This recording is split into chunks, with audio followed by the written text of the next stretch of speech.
Bah, la langue, c'est hyper intéressant comme sujet parce que, donc moi j'ai pas précisé, mais le chaldéen c'est en fait un dialecte de l'araméen que la langue qui parlait Jésus. Donc nous on est des chrétiens en Orient.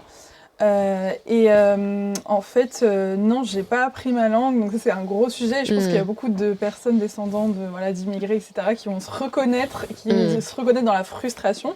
Parce qu'on a une partie de notre culture, notre héritage qui est coupé. En fait, c'est une barrière, la langue, en fait, de ne pas avoir notre langue.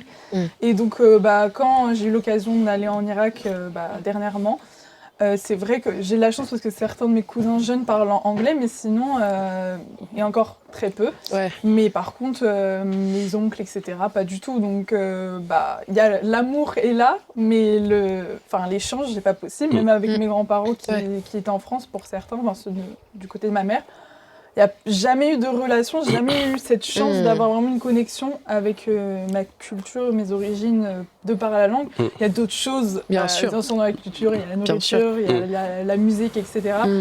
Mais du coup, on est coupé et je pense qu'il y en a beaucoup et j'ai souvent longtemps culpabilisé à cause de ça. Justement, c'est ce que j'allais dire en termes d'appartenance, parce qu'on sait qu'aujourd'hui, si on appartient à un peuple, à une histoire, la langue fait partie des éléments clés. Légitime, en fait. Même là aujourd'hui, j'en parle et je suis contente d'en parler, mais c'est vrai que tu te sens pas légitime.